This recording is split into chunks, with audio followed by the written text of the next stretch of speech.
Ladies and gentlemen, I want to put personality in the spotlight. Let's start with a question. What's the safest way to fail? I won't wait and think about it. The safest way to fail in speaking, in leadership, in business is to be forgotten.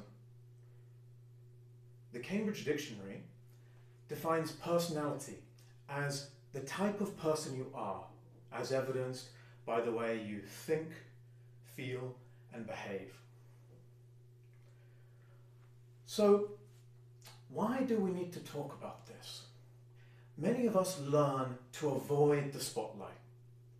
I know the story of a boy told to be quiet.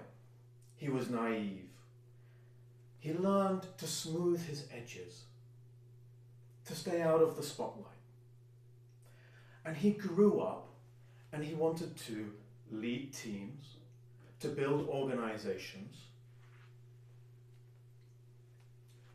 But that fear of the spotlight came back to bite. So,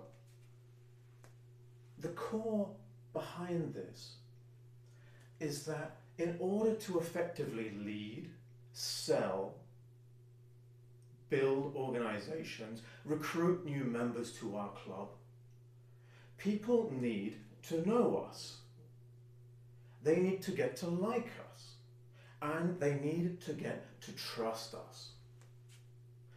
And they can't do that unless we allow ourselves to be seen, unless we allow ourselves to occupy the spotlight.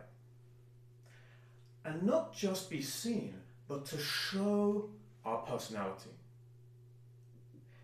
But going back to that definition, personality isn't about a performance.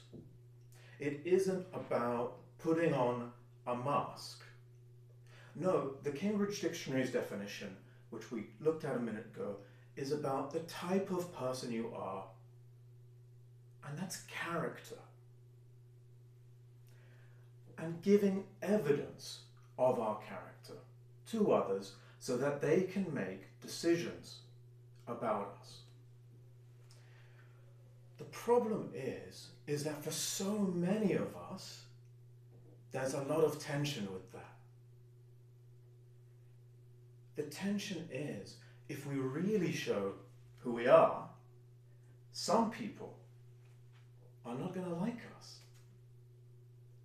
And I see this again and again and again when I'm coaching, and I say, that's right. Some people aren't going to like you the way you are. But some people are going to be magnetized by you. They're going to be attracted to the way that you are, the way that you think, and the way that you behave. By showing your personality, showing yourself, you allow people to filter themselves. The people who don't resonate with you will step aside. The people who do, though, will raise their hand and want to talk to you more. I know this because I applied it in my own life. I made a decision to step forward, to step into the spotlight more.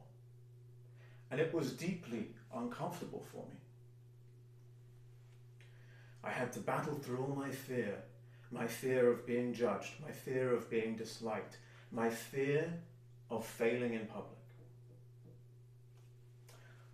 But the reason why it was worth it is because that allowed me to step into leadership, to step into organization building, and to start doing those things at a scale which I could never do before.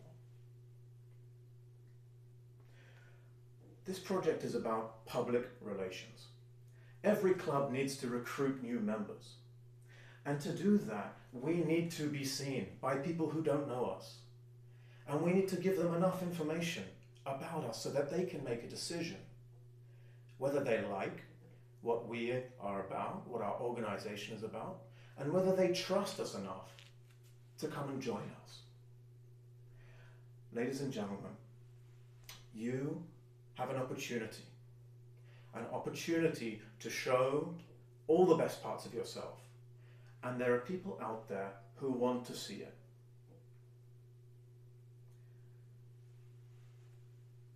As we look forward for the club and we think about how does the club grow, you have this chance to show who you are and use the skills that you learn at Toastmasters to present yourself to the outside world.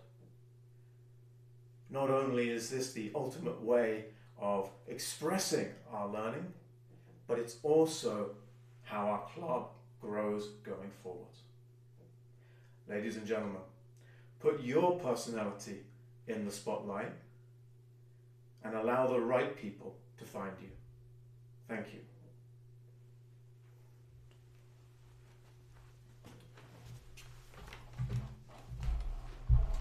Thank you very much, James, for your speech. It was a big deal of inspiration to listen and to follow.